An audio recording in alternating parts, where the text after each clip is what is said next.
Perfect. So welcome everyone. This is TNG Online Connect. So if you haven't been here before, the whole purpose of this is to widen your networking reach beyond your group, beyond your region, try and make it nationwide. So as discussed, got TNG groups all across the country, all across the North Island anyway, and perhaps into the South Island soon.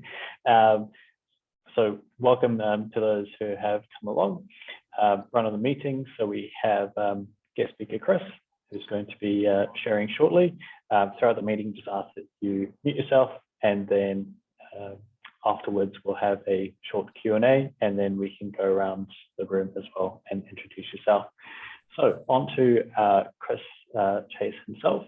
So background in teaching, with various different age groups, and then obviously with a passion for photography and a passion for the outdoors, has kind of found a niche combining the two. So the photography, adventure tourism, the experiences, and just going out there and kind of making something. I'm going through your LinkedIn profile now, Chris, and there's a lot there, but definitely how you can incorporate entrepreneurial spirit and get out there and take some amazing photos at the same time. So definitely interested to hear your perspective, Chris. So take it away. Yeah, great. Just before I start, I actually noticed I'm about to share my screen, and I'm running off a Mac at the moment, and it says I actually need to quit and reopen. I didn't realize I needed this. So I might need to quit Zoom and unfortunately come back to allow it to share my screen. So I'll try it. I guess I want to try it without it, but I'm afraid that it wouldn't let me share. So I hate to say this, but yeah, I didn't realize that I'd have to do this. That's all right. How do we feel about that? We will see you shortly, Chris. Not a great way to start, but yeah, let me take care of that. I'll be back. Right, awesome. Cool. All right. We'll babble on from our end, and a quick plug to PC, being able to do what Mac can't. No, it's all good. That was the best presentation we've ever had, Dan. It was That guy was amazing. Yeah. Where did you get that one from, Melanie? Yeah. He's a member of TNG Albany, actually, as is Stuart, who's joined us today. Thank you. Jeepers. Albany need to up their game if they're going to provide world-class speakers. Their whole focus is on speed networking. Just bam, then out. Did anybody tell him it was 20 minutes? Or Melanie sent me an email saying he'd take even longer than the normal 30 minutes. So he needs a little bit more time. Yeah. Well, Carolyn Bassett, I haven't seen you for so long. We can't hear you, Kaz. I'm muted for once in my life. I'm glad I'm not the only one that needs a haircut. Oh, look, he's back. Chris is back. Yay! It didn't take too long, but my goodness, I thought you'd think I'd have it down by now, but yeah, sorry about that. All right, so I'm going to give this screen share a shot. Share desktop 2. And we'll get started. Let me know if you can see that. Yes, we're good to go. Oh. All right, so I wanted to start off with my favorite photo. This you may have seen this photo actually around the country at this point, but this is used in as my flagship marketing piece because it's certainly provocative and interesting. And I thought I'd start with a question. So again, it was explained to my backgrounds in adventure tourism and photography as well as teaching, and we'll get more into that. But I wanted to start by asking you, just the viewers in general, is this for you? So the subtext says, I want to have a look into the changing industry in general of adventure tourism, and I want to try to convince the everyday person that they can do it too, from the perspective of myself, a professional adventure sports photographer. So just sit with that question for a second. Have a look at these two skiers, think about where they might be, and decide for yourself, is this something you think you could do just based on the photo? Can you see yourself doing this? And I want to point out that adventure photography comes right down to choosing the right story. So actually there were several other photos I took just before that photo And these are them in front of you. These are with two friends of mine, Matt and Rob. And I actually took them up Mount Ruapehu on a short walk above the lifts, and we're not far away from the ski resort. But you can see the incredible difference in perspective from this photo to these. You can see the same mountains in the background, but you get two completely different feels from photos with friends, with open kind of mountain in the background, and something like this. And here's a couple more. Actually, you can start to see those skiers. So again, just different sort of perspective, different angles. And the photo all the way on the right, you can see the lifts in the background. You can see we weren't actually alone up here, and it didn't actually feel as daunting as that photo made it look.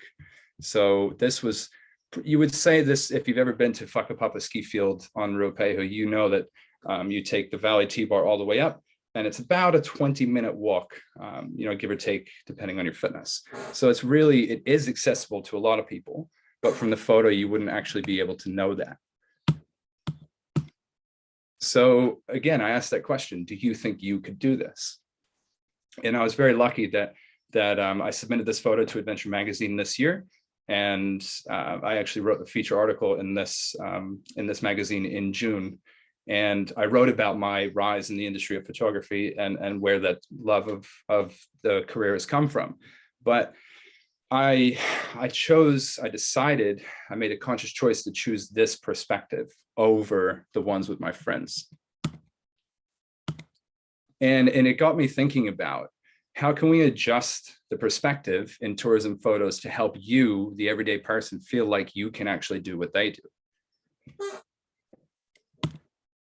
So backing it up a bit, where this all began for me, I always had an interest in adventure sports, just in general, being in the outdoors.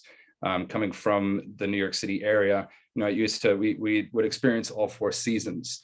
And I remember days, when I get up at 6 a.m., shovel my parents, shovel the driveway and get my parents, off to work and everything. And I'd just hang out in the snow all day, or I'd be climbing trees or whatever it was.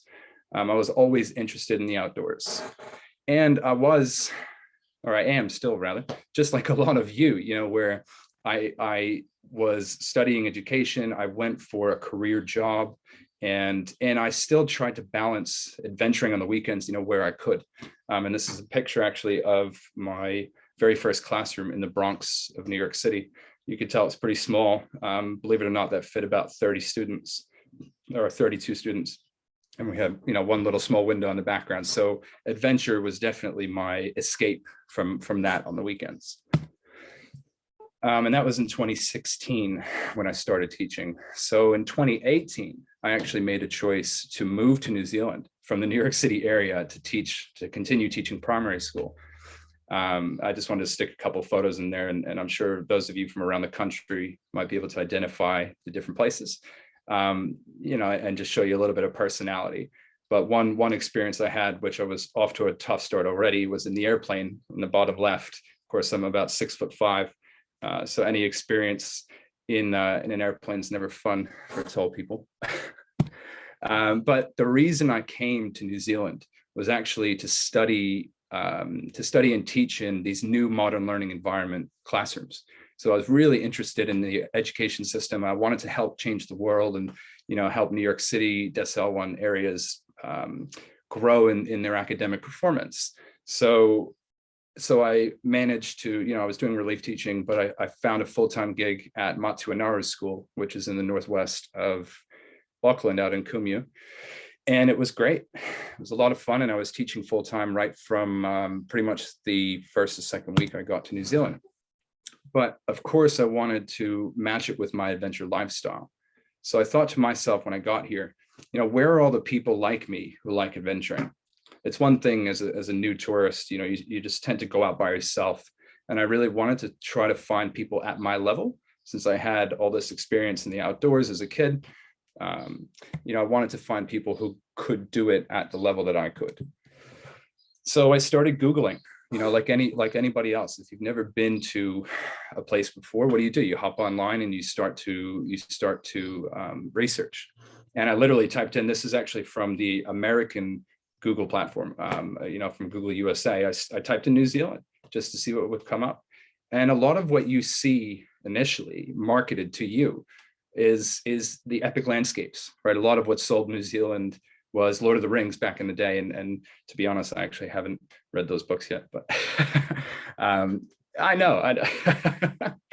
But anyway, you get the sense that what makes New Zealand special around the world is this variety of landscapes, and that is certainly true. As I've come to live here now a couple of years, but what you see in these photos is usually a single person in this wide, vast, remote looking landscape. And that seemed to be the picture that New Zealand tourism was selling across the world, right? Like, hey, everyone, come see New Zealand. You'll get to be in these incredible places and of course, take incredible photos. And for me, I wanted it to match what I do. I do some adventure sports. I did snowboarding, hiking, that kind of thing. So I looked up adventure sports. I actually typed in adventure tourism New Zealand, and these are the first sets of photos that come up. And I don't know about you, but to me, when you see things like skydiving, bungee jumping, the shot over river jet, and this picture on the right here, what I now know to be the Auckland Sky Tower, hanging off the side of that with Rangitoto in the background, it looks threatening. It just looks dangerous. It looks scary. So anybody who is trying to get into adventure sports or adventure tourism might be put off by all this stuff, right? If that's the very first thing that you see. So it got me a little worried. And it got me thinking, who is New Zealand really trying to sell adventure to? Were they trying to sell to these backpackers across the world, or these people with a lot of money who can afford helicopter trips and all these massive things? Or were they trying to sell to the more regular everyday people? And I think with these photos, it's pretty clear what side they were aiming for. So when I first got here, of course, I stayed with the host family for a little bit. I dropped my bags off, did the teaching paperwork that I had to do, fill out, get a bank account, the whole thing. And then I traveled around the country. I actually flew to Queenstown to start, and I took the intercity bus system out to Dunedin, up to Christchurch, up to Picton, across the ferry, and drove my way in a rental car back up to Auckland, for about a month. So I did as the tourists naturally do. But what I thought to do was stay a bit safer and really stick with what tourism offers. So I went to the major places. I went to Queenstown town, and I did go up to the ski resorts. I hiked up Mount Eden in Auckland, and I went to the Milford Sound on a boat cruise. And if you've ever been through Wellington before, this is a picture of the water tower in Zealandia, because that's something that's heavily marketed, all of these massive experiences. So I stuck to what I knew, just so I knew I could be safe. And as I set more roots here after a couple months, and I really got going teaching full time, I wanted to find more localized adventures, and I could have very well gone on by myself, which I did.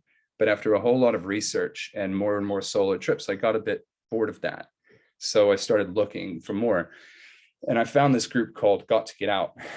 They identify as a social adventure group that helps get Kiwis outdoors for the benefit of their mental health. And they do a basic 5 set of adventure sports. They do rock climbing, mountain biking, snow and skiing. They do trail running, and gosh, there's a 5th one I can't remember. But anyway, the basic subset of adventure sports. And I thought that was perfect for me personally. So I recognized that actually adventure sports and tourism in New Zealand started to feel a bit easier than I first thought that it was. So I started going on trips with them. And of course, I was still a teacher, full time, and I was an adventurer by the weekend. And you could tell I think, by the quality of the photos. I had my camera with me at every chance that I got. Being from another country, I wanted to show other people back home, and my family and everything, the cool places I was seeing, right? So of course I had my camera, but I wasn't focused professionally on it yet. Nor did I honestly know how to work a camera that way at that point. So we saw these epic places, but I was more interested in the people, right? I just happened to look around me. We'd go on these big trips with this big group of people, sometimes 30, 40, 50, 60 people or more. And I would just look around. And of course, I was in awe of the beautiful locations. One example is like the West Beaches of Auckland, the beautiful black sand beaches that I'd personally never seen before. But I was always interested in what the people with us were doing. And you can get a sense of that in these pictures. So I just started taking photos of them. And of course, after all, I wanted adventure buddies naturally to keep going on adventures with. So something clicked along the way for me. That honestly, people love to see photos of cool places. Of course, that's the foundation of tourism. But they actually really love to see photos of themselves or their friends in those places even more. So 2019 to 2020 comes around. And again, I'm still teaching full time, having a great time doing that, seeing the country on the weekends with Got to Get Out. And I started to realize that I had a lot more to offer than just being another person on the trip. I actually had this massive background in snowboarding. So I was, my first job as a kid, I was 14, was a snowboard instructor.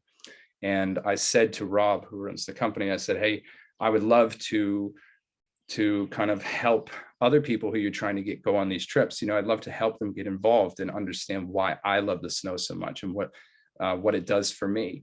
So I really slowly became friends with a lot of people in the group. I actually would teach, you know, right up until Friday, 3:30, and then I'd go get a van that Got to Get Out rented. I'd be the driver of a 12-person Toyota Hiace, you know, from Auckland Central. We'd pick up 12 or 13 people and drive right down to Ruapehu for the whole weekend, spend the whole weekend there. And I was the host of the trip. So I was what's called a community leader.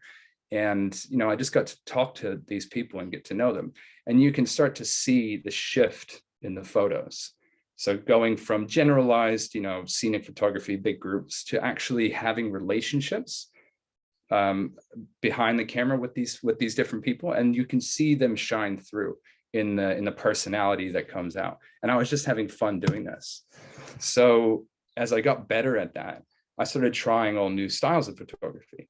So the photo on the left is an example of something I don't always do, is pull out and show the scenic side of things. So this is on Whakapapa ski field. There's a little person sort of in the middle of the frame. And that's actually a friend of ours, Josephine.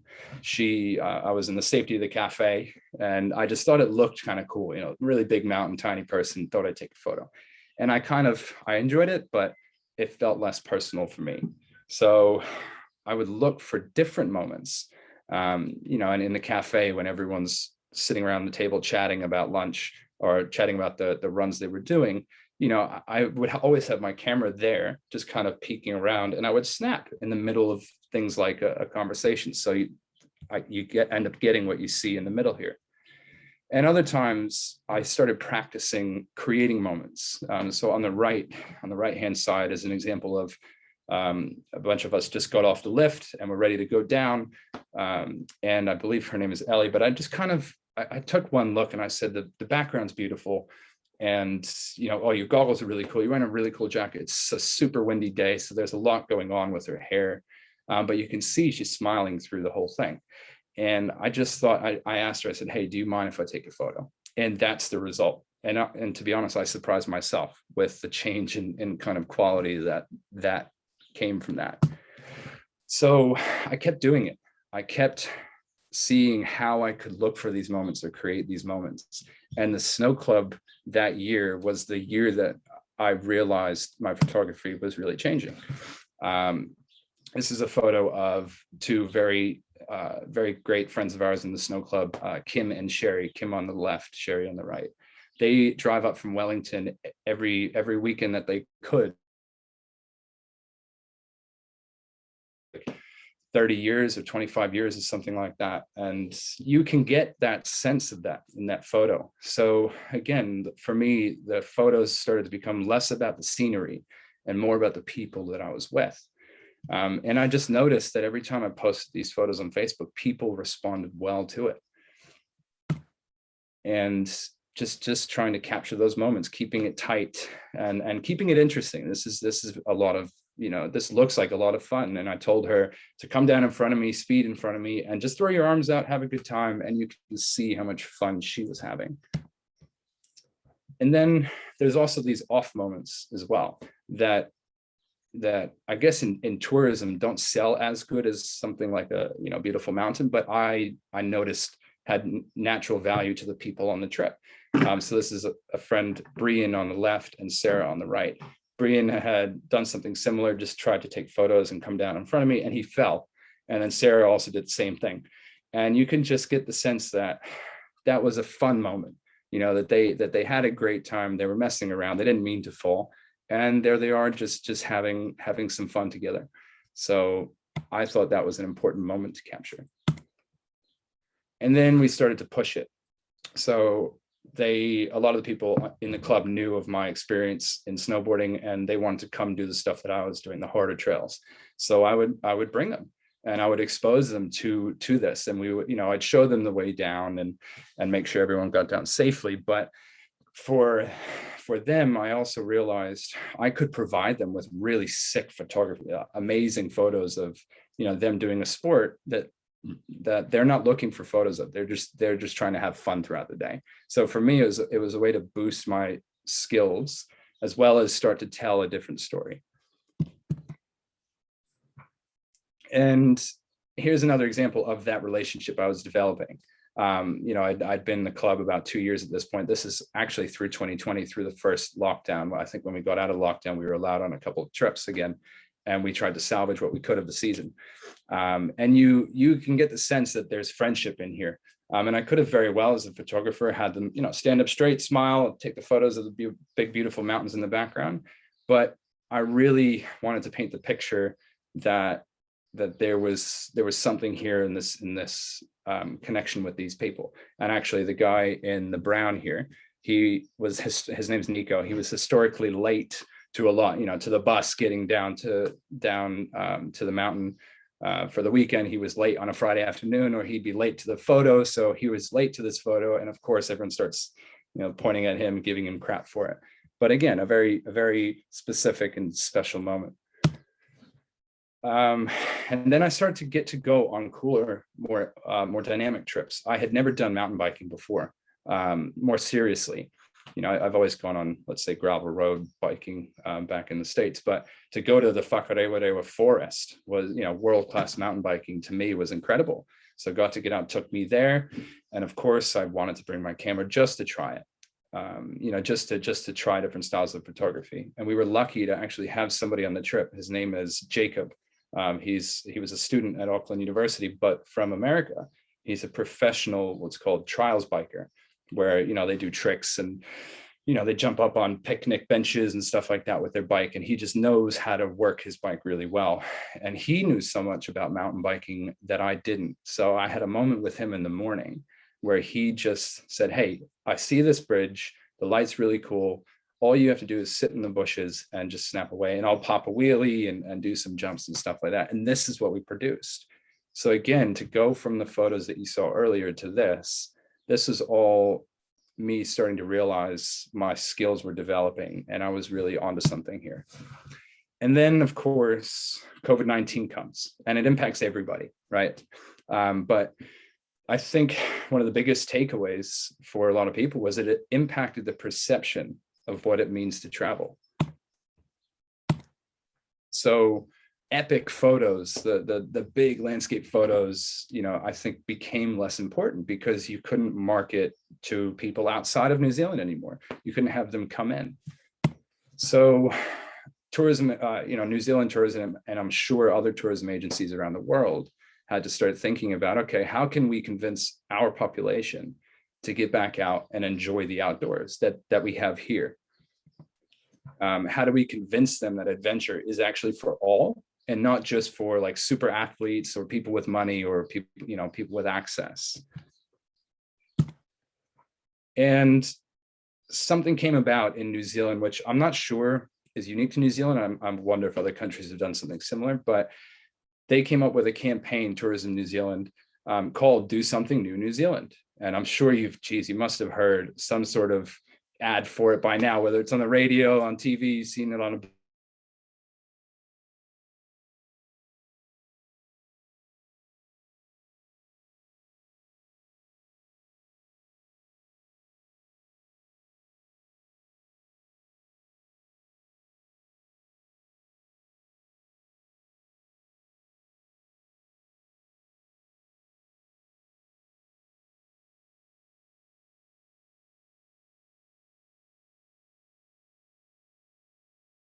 And the classic one in these are the summit spread eagle. Okay, easy does it, sir. Lower those arms, nice and slow. It's a mate. Oscar Charlie, the eagle has landed. Hi guys. I've seen all this before. Yeah, we all have. But this summer, we're clamping down on anyone traveling under the social influence. Okay? Come on, guys. You've had your fun. Trust me, you're going to absolutely love it. Okay, what about you two? You can consider this a warning, guys. Enjoy the wineries on those bikes. And don't forget to share something new, okay? We have a suspect traveling under the social influence in the lavender field. Over. Copy that. It's lavender. It's the first one we've had this week. Right. Serial foot, officer, serial foot. Please.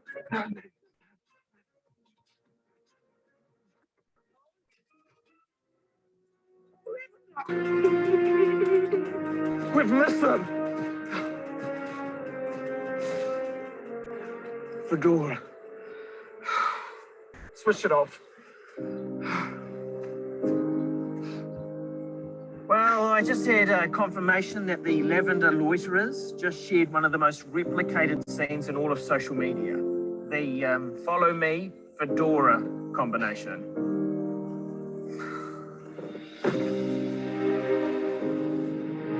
It's just really hard sometimes, you know? Because there are so many great other photos to take besides your usual gram shots, you know? What you need to do is you need to think outside the square or triangle. Come in, SOS. We have a hot dog legs in progress at Mustard Point. Over. Roger. No, this is David. So you get the idea there that I mean, this is one of several commercials. You can go look up this whole campaign on YouTube, and it's actually still going until the end of this year. But it just started to shift the tide on what the tourism agencies need to present to their population. They need to make it sound like them, look like them, and also kind of poke fun at some pretty serious things, you know, about overtaking photos at a certain location just to have that photo, right? That is a real problem out there. So that idea of making it friendly, relatable, and less intense really sticks. Oops. I've been alerted to.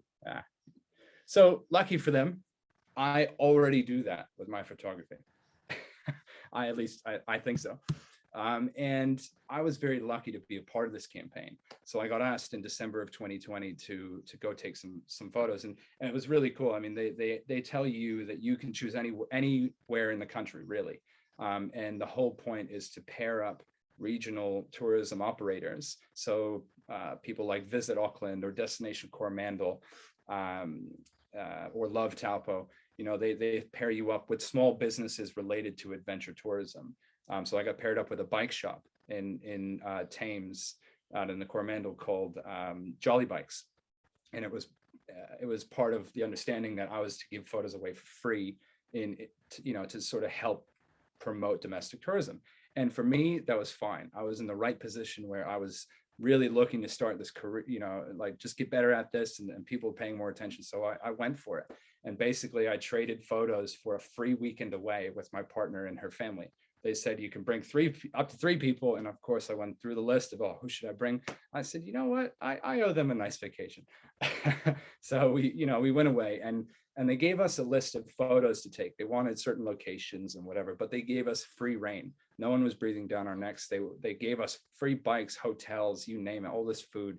And they said, have some fun, just deliver us 10 photos. I actually delivered them 800.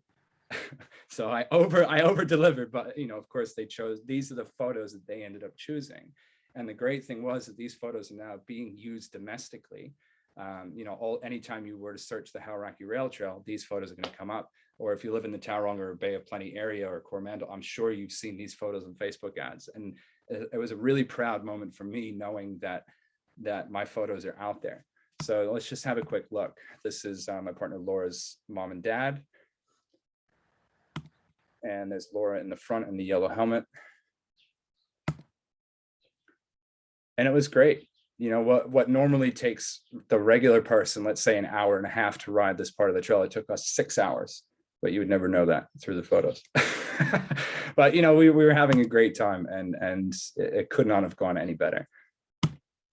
And here's actually an example of how Jolly Bikes has used my picture now. So they have put together this whole travel brochure for when travel expos, international travel expos open back up.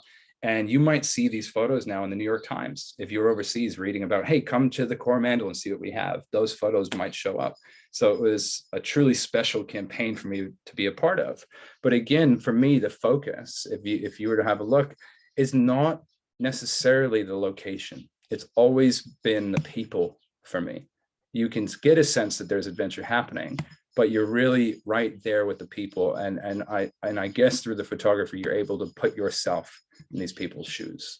So 2021 comes around, and it was a year for many people to take a risk. I think we were not locked down anymore. We had a several months of freedom at that point. And I decided, you know what, that those photos got great reception. I was told by the lady who ran the campaign, she said, these are the best photos we've seen of this trail in 40 years, my 40 years of taking photos every year. So that was very special. And I decided to take a risk. I couldn't sort of balance the amount of photography I was doing with the amount of teaching. And I said, I want to do both. So I needed to step away from full-time teaching. And I created this business.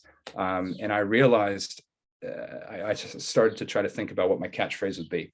And it's actually that whole human connection piece. So I realized I would say my catchphrase is capturing the human connection in adventure sports, nature, and brand photography, because I've been working with Got to Get Out for a while, and they were working with Torpedo 7 and MacPack and others. So I was used to being around brands, whether you were small time or big time. So I started to have some fun. And of course, the moment you say you're a photographer, like all your friends come out of the woodworks and they say, oh, hey, can I get some photos? So this is what happened. My friend called me up, who was starting up a fly fishing business down in Turangi off Lake Taupo.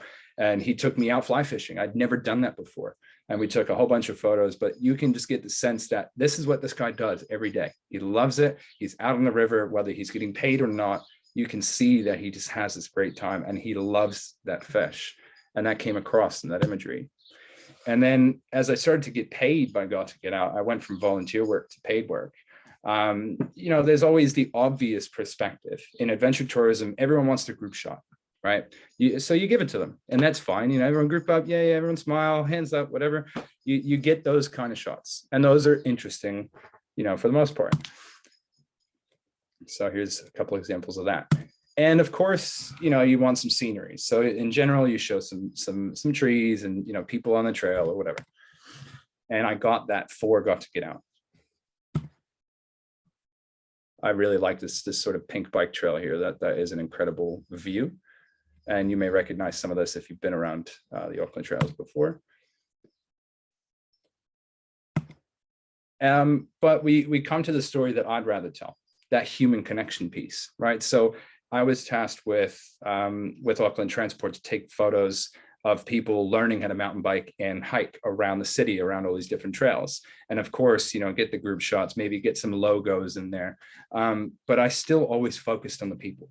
And these are the photos that I delivered, and you can just get a sense of each of these people's personalities just by looking at the photo. And that's actually Rob, the owner of Got to Get Out in the middle. And this is Rachel, another guy that I work with as well. And you can definitely tell she's into Foo Fighters just from that. So more examples of this human connection. Again, you get a sense of where they are, sure, but that's not entirely the focus.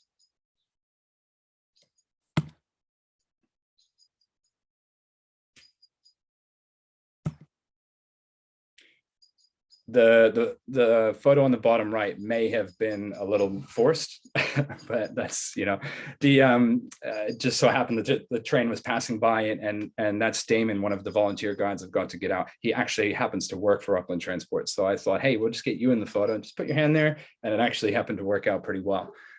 So I thought they would think that's a bit funny. So again, to what I was saying before, I tried to blend in the background. They most times don't know I'm taking photos of them, and that comes across in the imagery. This is another example of a team building, like a corporate exercise that got to get out, went and did. They went to Long Bay Regional Park and took a group of coworkers out after work. Some of them are still in their work gear, and, you know, others in athletic gear. And, you know, the group shot is the obvious perspective, but sometimes it can be a really nice photo. And then there's photos like this. Right, so this was actually on a 10-day hike that we did with Got to Get Out. We hiked Te Araroa, which is the long trail. You go from all the way from Cape Reinga to Bluff if you wanted, you know, all the way down there, and it could take you several months to do. But we actually hiked only 10 days of it. So we hiked from Cape Reinga to Waitangi, and this was day 9. We made it all the way to Keri Keri. We were exhausted in the heat of summer in January. And we saw a fruit stand. So we just, you know, we were relieved, and you can get that sense in these photos. And this is a less marketable moment, but this was on day 4 after hiking 90 Mile Beach. If you've ever gone there, it is brutal in the summer. And I actually had to hitchhike ahead because I couldn't hack it. So I waited for them down in Ahipara, and we actually said, hey, you know what? We'll meet the rest of them on the beach with some cold iced tea and some you know, some ice cream or something, and I'm sure they'd be happy. So this is an off moment, but certainly tells a story. This is right before we all started. We're all chipper, didn't know what we were getting into. And then there's me in the middle there. And it's funny, sometimes you actually can contradict yourself. So as much as I really want to sell the human connection, you can take really good photos of New Zealand landscape. And in a way, this does show the human connection. It's very solitary. You know, this is, again, Rachel, who's by herself. And I was very lucky that this is the first ever magazine that I've been printed on. And this was in April of this year. So I submitted it on a whim, and they loved it. And, you know, it's now gone all around the country. So you may have actually seen that. And I'm pretty proud of that. But mostly, of course, go back to doing what I know how to do best. You know, take photos of the people. And this is right before lockdown in the winter. In June, we were very lucky to hike to the summit of Mount Ruapehu with a drift Tongariro. And again, just focused on the people.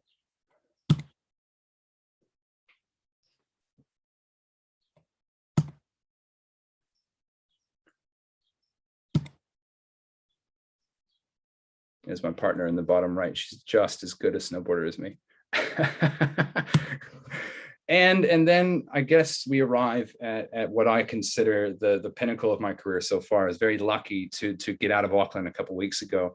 Was it a couple of weeks? Yeah, about a week and a half, 2 weeks ago, to go to shoot at Crankworks, which is an international mountain bike festival. They have, you know, world-class athletes compete all at different parts of the world, and then the last final stage is in Rotorua.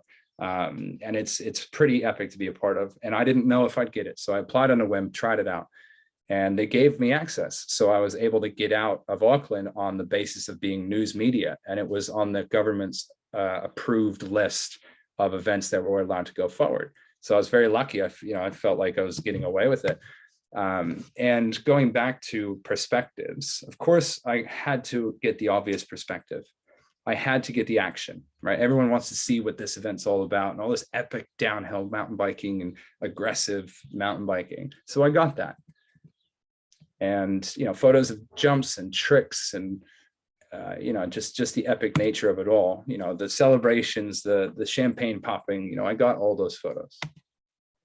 And this is what actually everybody loves about Crankworks, is these guys do huge flips and jumps and tricks on bikes. I mean, it's incredible to watch. You know, and of course I really thought I needed to deliver photos like that. So I did.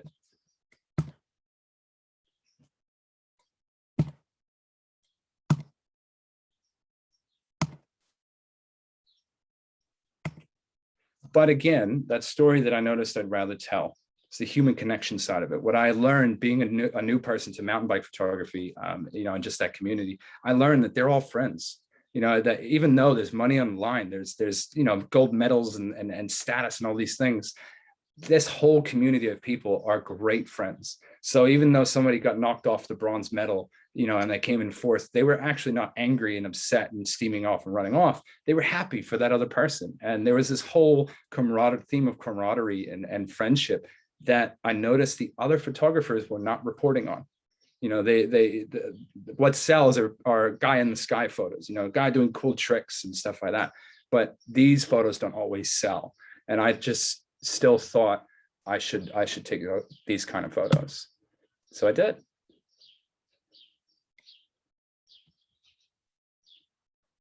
And you can see it. You can see the smiles, the laughs, the personality through all the photos.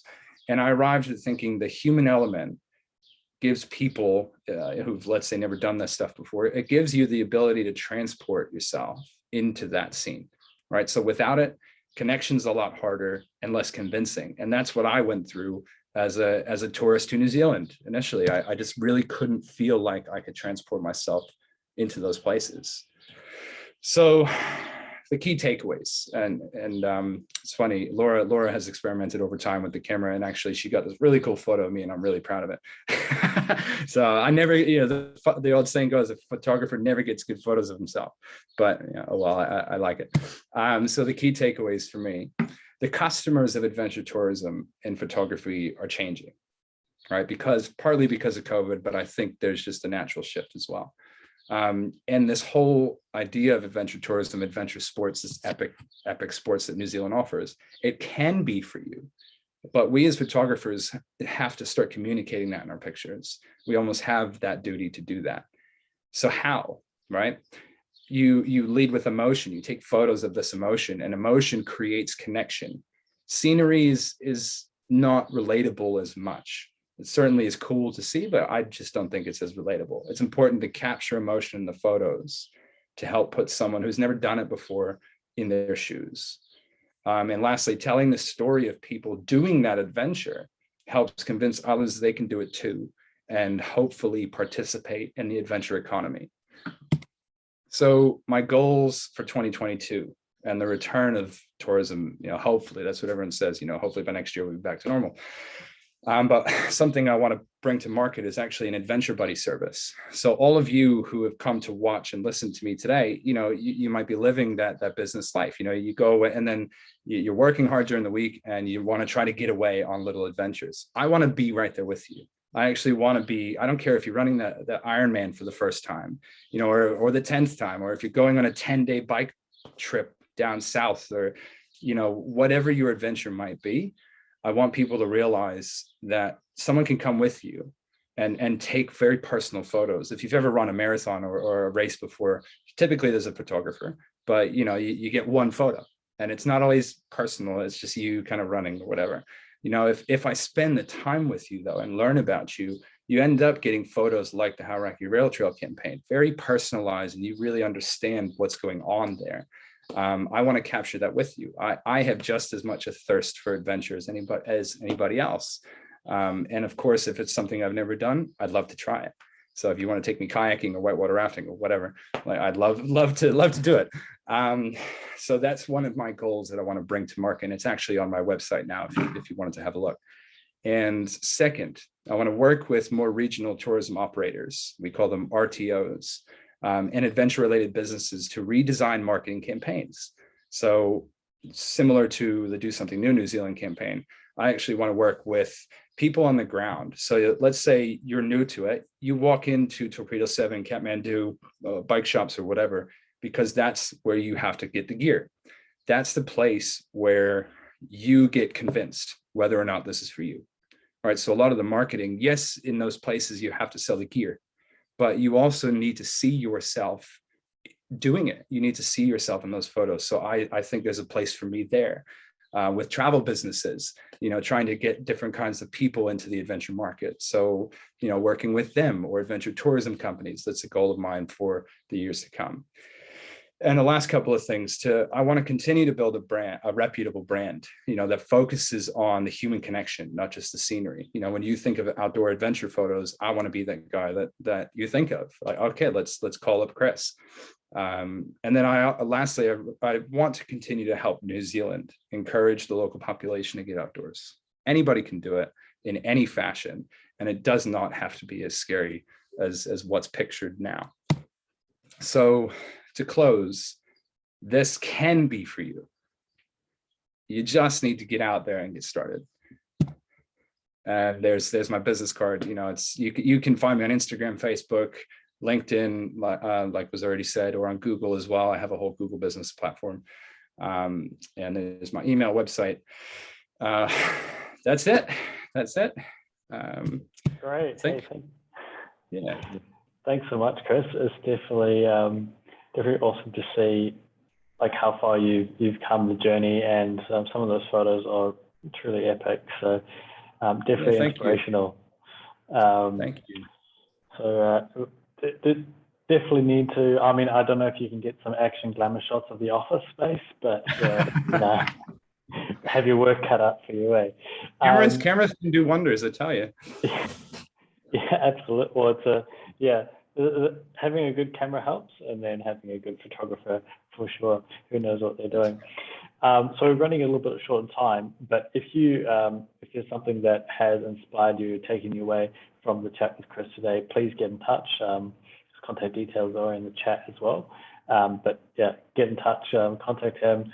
Hopefully with summer ahead, with some more freedom, government allowing, we'll be able to get out there and do some adventure tourism of ourselves. So I was actually looking at his site, and I saw there was a really cool blog about if you're good at hiking and your partner isn't, how to go about planning something in if one partner is more adventurous than the other. So I thought that was quite cool. But what we'll do now is we'll just do a quick wrap around the room, and we will introduce yourself, introduce your business, and then we will wrap up. So what I'll do is I'll just start from the top left side of the screen, and we'll go around. So Dieter, I have you there. So if you'd like to share. Yeah, good morning. Thank you, Chris. That was really good. My job is as a retirement planning specialist, investment specialist. And what was really interesting when it connects to this presentation is that there's a human side to retirement planning. And that is, if you retire at 65, you've got potentially 30 years of retirement, which is about 11,000 days. 11,000 days, you can't play golf every day. So when you think about that, in the average retiree watches 9 hours of TV a day, there's a lot more to life. So this sort of function, I think there's a huge potential there to give people a lot more to do in that time with the kind of work that Chris is doing. So yeah, if you want a big picture retirement, then give me a shout, Dieter at Savvy Wealth. Awesome, thanks, Dieter. Kaz. Yeah, hi. Great presentation, Chris. Would love to see some dog adventure vacations. I'm a local dog trainer, obviously. Keep your eyes peeled on the next Shorelines mag. There might just be something in there from me. Have a look. But also just wanted to remind people that Christmas is coming. And I'm proud to be able to say that I stock the full range of pet products. Time to get a present for your dog. Licky mats are in because everyone finds that so funny. So yeah, go onto my website over the weekend and check out all the new products and get your pooch something cool for Christmas. And look forward to talking to you, Chris, about some really cool opportunities for dog adventures, because nobody with a dog is doing dog shows at the moment. So they're looking for places to go with their dog. Cool. Thanks, Kaz. Gary. Thanks for your presentation, Chris. That was excellent. And yeah, I can see why you're so excited about it. But here's me. I'm from Spirited Gifts. We're an online gift business, providing a large range of beautiful gifts with loads of yummy treats, gifts, beverages for your friends, family, clients, staff, or even yourself. The main reason you should choose Spirited Gifts is because for every single box purchased, we donate $5 to a charity. So when you go to checkout, you get to choose between Mummies in Need, Pet Refuge, or Hospice West Auckland. We send our gifts anywhere in New Zealand, and a good referral for me would be introduce me to any business who wants to give a gift to their clients or their staff. So just visited spiritedgifts.co.nz, and it's all easy from there. Thank you. Yvonne. Hey everybody, I'm Yvonne from The Real Life Coach, and I want to congratulate Chris for an absolutely awesome presentation. I've done a lot of presenting over the years in my role as a coach and various other things, but a couple of things that he talked about really resonated for me. He started off by saying we need to adjust our perspective. And believe me, as a life coach, that's something I work really hard with my clients to do. He also talked about the human connection and capturing emotion. Now, when people want to change something in their lives, they do need to capture the emotion, because without emotion, you don't have action. So if you know anybody who's stressed out, worn out, burnt out, struggling with the way things are at the moment in their life, for whatever reason, I'm not just talking about COVID, I'm very happy to talk to them. My clients get a free 30-minute consultation to start off with to see if we're compatible. And from there, I have a raft of tools that I offer them in terms of positive psychology-based life coaching. Thank you for having me here this morning. Cool. Thanks, Yvonne. Sandy. Hi, thanks, Chris, for your presentation. I'm a photographer at heart, and I do really off-beaten travel. So I could relate. Pictures with people and background is a passion of mine. So I'm Sandy from Better Bookkeepers. Businesses do need bookkeepers. This is where your accounts are made easy and your business numbers do matter. So I work with all different types of businesses, from setup to medium size, zero, MYB, profit, Henry. But how can I help you? It's really stressful at the moment, especially with the IRD department. So if you know somebody who is having trouble with the IRD, not making their payments in time, let me be their voice to do their GST filing, to do prepayments with the IRD, to do their wage subsidy or the RSP subsidy. It's stressful. Also, do you know where your cash flow is at? Can I help you? Can I be your voice to actually deliver stress-free accounts, so that this gives you peace of mind where you can focus on your business? I'm a person who is with you, working in your business. I'm a human contact, answering any questions you have. So please, do you know of somebody who's struggling with their businesses, don't know their accounts, don't know where their cash flow is, or don't even know how to use their Xero or MYB properly? I'm willing to train them. Sandy from Better Bookkeepers. Thank you. Thanks, Sandy. John. Alrighty, good morning, John from Collaborative Consulting. I too am I'm a certified financial planner and investment advisor. Chris, I think you were just shitting me when you said that you didn't know how to fill up half an hour. That was great. Awesome, man. And I got to tell you make our group look really, really bland when you stand up, because, yeah, really special and great. As you say, that connection with humans, with people, yeah, I can share that as well in my business. People can be very, very bland, talking about numbers. I'm onboarding a client next week that interviewed me, but then went on and interviewed a number of other advisors before she came back to me. And one of the key things was that people didn't really take her seriously and engage with her as a human, as another person. It was all just about numbers and very little about the human side of the relationship, which we have, which is really important. It's something that we really dig deep into and make sure that we have that connection, both as just a one-to-one with a person, but also to make that business, quite frankly, sticky, that it lasts and it's an enduring. So I absolutely get what you're talking about there. And not to fall on my sword here, but I've got to raise a hand and say, Nice to see Dieter Timmerman on this call as well. Dieter's a friend of mine, a colleague in the business, and anybody down his way, not my way, but down his way, give him a call because he's a great guy and a great investment advisor. So nice to see you, Dieter. And yeah, really enjoyed the presentation, Chris. Thank you. Cool. Awesome. Thanks, John. Appreciate it.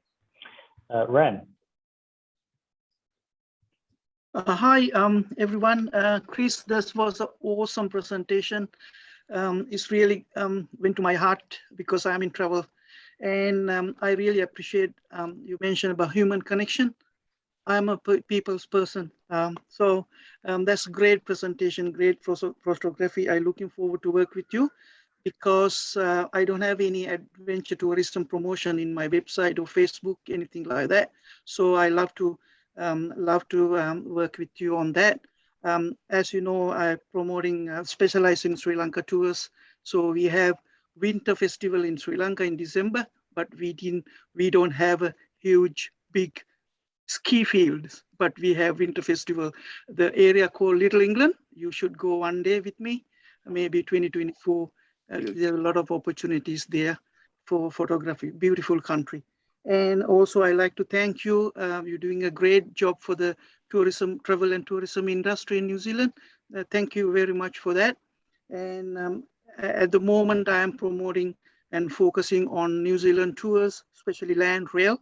And I recently add cruises to my products. I'm doing all Atlantica and sub-Atlantic islands tours and things like that all around New Zealand. And I got Kiwi Rail tours and Fuller's, Waiheke Island, Great Barrier, Chatham Island kind of areas I'm covering.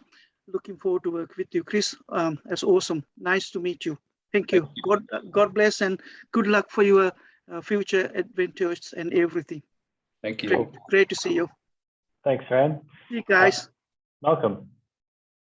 Good morning, all. Chris, great presentation, great connection. Actually caused me to think about a whole bunch of things in terms of the photography and the human element.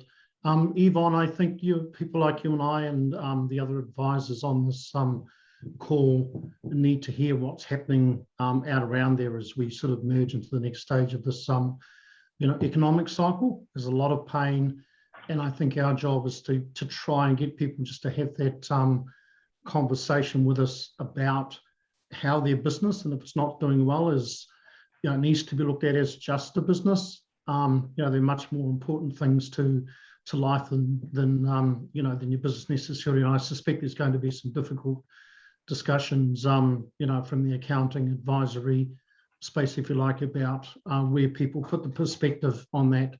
That's just a harsh reality. So look, I'm a business coach with Business Success Partners, New Zealand-wide company that work mostly with SMEs, and there's a lot of those people in New Zealand, and that's probably where the biggest struggle street is at the moment.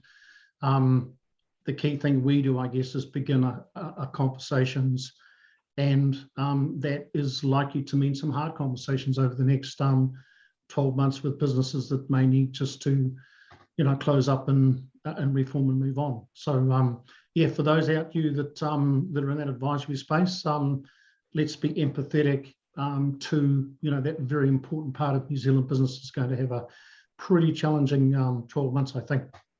So I'm Malcolm from Business Success Partners. Awesome. Thank you, Malcolm. Baptist. Good afternoon, TNG. This is Baptist from Tax Advantage. Fantastic presentation, Chris. Everybody talked about emotions and human side of things. I'm talking about the other side. The numbers are also very important. You need to have accounting, taxation, because that doesn't end. Taxation is always very important because you need to keep track of what tax you have to pay. So I help businesses with their cash flow so that they have enough money to look after their taxes, and also do their accounting so that they know exactly what is admissible by tax people and what is not. So by a little tweak, you can have the non-admissible to admissible. in terms of, so you need a very, very good accountant to do that. So that's Baptist from Tax Advantage. Thanks, Baptist. Nigel.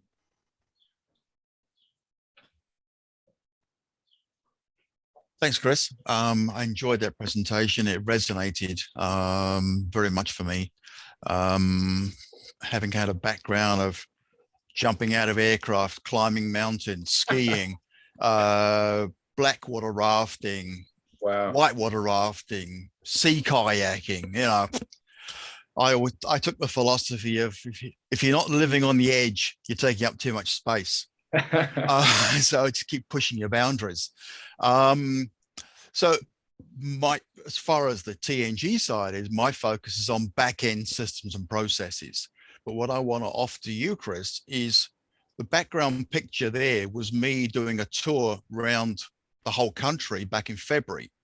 In fact, the day after I took that picture, it was February the 14th.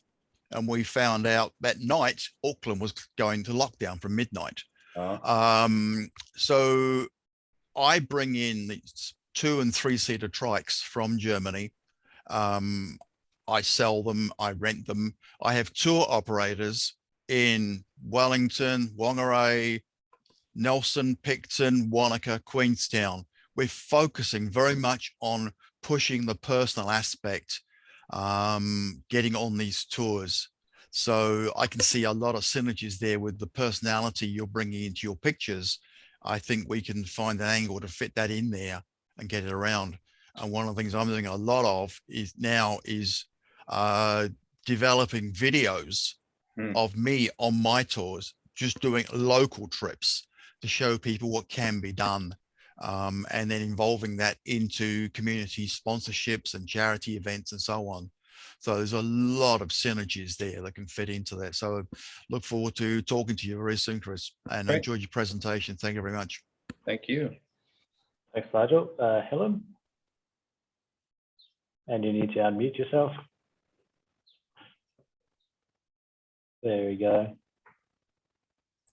Yes, the presentation was excellent. Thoroughly enjoyed it and amazed at the activities that people can become involved in. So that was worthwhile watching. I think mine actually, the thing I really enjoyed most was actually, from my personal perspective, was water skiing rather than snow skiing. I prefer to fall into the water than crawl around in the snow if I fell.